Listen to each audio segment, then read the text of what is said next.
All right, good evening, everyone. Thank you for being here tonight. We'll start with an opening statement from Coach, and then we'll jump into questions. Yeah, this is a Sunday game, and our crowd was tremendous. Just really grateful to come in and see, this community come out for these young women. It's not often we get it a normal Sunday, and I was driving to church this morning and thinking about these young women and all that they've given to this university and to this program, and to have the community come out and help support them in their journey and help them achieve goals just really means a lot. So I want to thank our fans as deeply as I can. It makes a huge difference, and it means so much to all of us. So great game today. I think Oregon is a really good team. They're playing at a high level, and I loved our preparation for the game. We understood who they were and what made them special, and I thought we defended really well today, and excited to learn a lot from this moving forward. Start with Percy. Hey there, Coach. It felt like that game was just between two teams who really know each other. How tough was it to maybe get through this one, knowing that also you're going to play them in a couple of weeks down there? That's right. Yeah, we definitely do. We've played each other a lot, and we know each other and our systems and our players, and they know each other and their strengths and weaknesses. And so I just thought it was a really hard-fought game, and we say basketball is a game of mistakes, and we want to make the least possible by the end of the game. And so excited to see what we'll learn from this before we play again. What parts of it, now obviously it's the immediate afterwards, but what parts of it did you like? Mm-hmm. What parts were you maybe not so happy with? Absolutely. I thought that we, again, understood who they were, and especially offensively what makes them successful, and I liked the way we defended actions and individuals. I thought offensively we came out with a great flow, came out with great tempo and transition, and I thought that'd be something that we'd like to see more of, that I can say off the top of my head in the beginning, going forward. Mm-hmm. And then just like the runs there, just from the first quarter to the second quarter to the third quarter, how much you might explain that, like how it just kind of went back and forth? Yeah, I think we talked about at halftime that in the second quarter we really got outside of our transition, and we slowed down ourselves at times. Oregon, obviously, we want to give credit to as well, but I thought we lost our tempo. I also thought on the defense that we had some tough moments that gave them some buckets that I think discouraged us a bit and made us take it out a little slowly, and so it's a blend of getting stops and then getting out and running. And, there aren't many people in the history of this program to score 1,000 points. I think there's 33. There's been a lot of people through this program. What does it mean to join that exclusive club? Yeah, I mean, that's amazing. I feel very honored, and I'm just happy that I got to do it alongside this team who always believes in me and pushes me. I couldn't have done it without them. So. Coach, to ask a defensive question about Hannah, she had 3 steals and a block in this one. She just kind of seems to do everything for this team over the course of her time at this program. Can you speak to what Hannah Stines brings to Washington and just what you saw from her tonight? Yeah, it's tough because you're getting near the senior time, and so you've been reflecting a lot on the seniors, as I was saying this morning driving in. And, Hannah is a young lady that committed to this program 5 years ago. And that's so rare now, that she's been here for all 4 years of her career, and will do anything you ask. She's played 1 through 5 for us. She's been our 5, yes. And so that's who she is. She'll do anything for her team. She's a quiet leader, a very strong leader, incredible one-on-one leader too. Can really help a person be their best self. And so I think that's some of the things you can't see in a box sheet. She can grab a person, help them with a set, understands how to guard, explain those things. And so just great leadership, great servant leader. And I know we've asked you about Bryn a lot throughout the course of the year, but she gets that tough bucket down low late. What can you say about, the poise she has? She never seems deterred.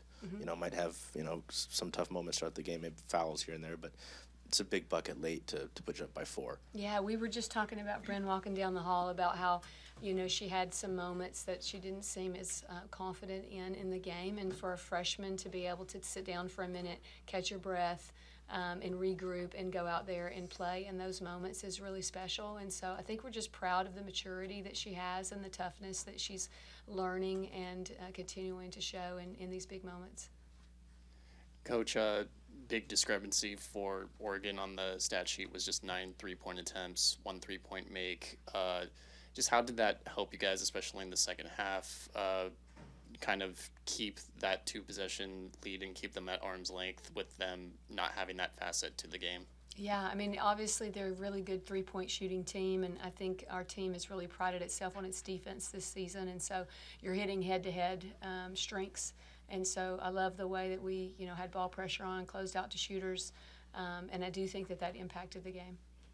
And then Sayvia, it seemed like starting in the second quarter, after your spurt in the first, they were really starting to kind of clog the lanes in the paint a little bit, just make those lanes harder to get to the hoop. Just what did you see from their defense today, and how did you respond in the second half? Yeah, I thought the second quarter and the rest of the game, they were just playing more physical and aggressive. And yeah, they have some big posts down there, so just trying to get off the ball and make plays. It doesn't always have to be me. I have good players around me that can make plays, so just trying to get off the ball was important.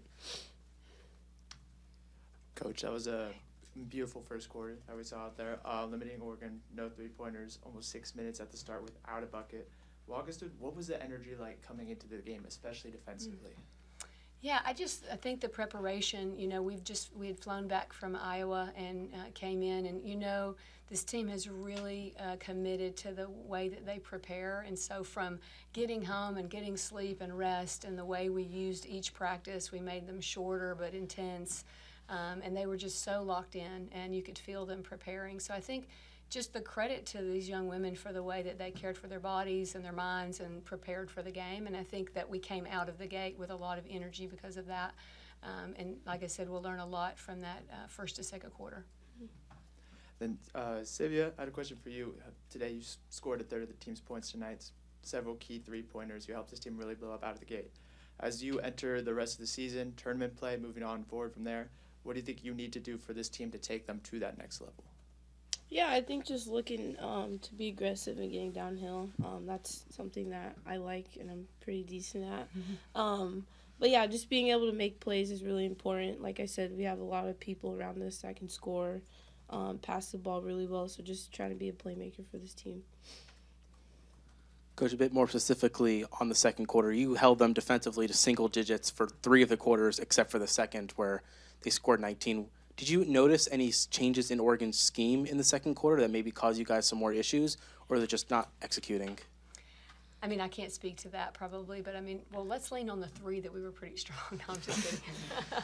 No, the second quarter, like I said earlier, we had a few defensive breakdowns. I think they had some great execution moments, and so that's basketball, and so want to credit them for that. And then how we responded to that mattered too, because our offense also wasn't as successful in that second quarter. And so just responding to, a defensive moment, I think we'd like to grow from too.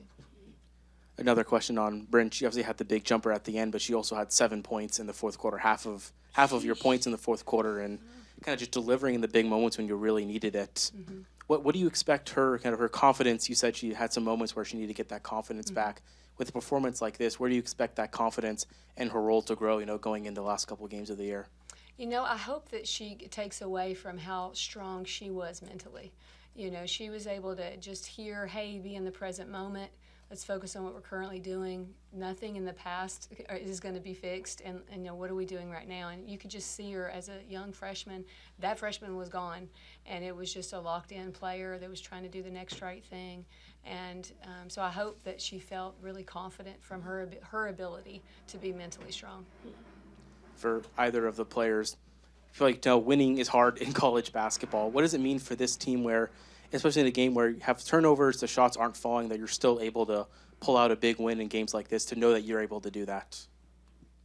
It means a lot. I think that's something that we want to work on as players and as people, just handling adversity and taking the ups and downs as they come. So I'm really proud of our team. I think that we were able to stay consistent and get ourselves out of a few ruts. So, yeah. Ruts. Yeah. You're back off to play the number 2. One more. Yeah, sorry. You're back off to play the number 2 team in the country against UCLA. Mm-hmm. What are you going to take from this game to go on the road and try and knock off, one of the best teams in the country? Yeah, UCLA is a tremendous team. They've had a tremendous season. I love Corey. He's a good friend of mine, I think she's doing a wonderful job. And so, we're excited for competition. That's who our team is. And I think you can see that as you look through the schedule. Whoever comes onto our schedule, we're excited to try to compete and do our best every night. And it's less about, I know this is going to sound weird, but it's less about who you're playing and are you bringing your best. And so we just want to bring our best. We'll do one more question. For me. And then to get win number 19 with 3 games left in the regular season, it ties up the most since you've been here. Does that mean something to you to know that you've kind of have taken up the program to this point to where winning 19 games is it seems like the standard now? And does that mean anything to you at this point, or are you just too? Yeah. I still think it comes back to that drive this morning. I just kept thinking about these young women and what they committed to. The program was in a specific place when we arrived, and we wanted to try to just slowly build that in a certain way and with the right people. And these 2 young women are such great examples that are sitting here with me today. The humility you can hear from them and the love of their teammates and how hard they work and prepare. And so I think that's what I would say when you reflect on the season. What we're most excited about is these young women and the program that they've built. Coach,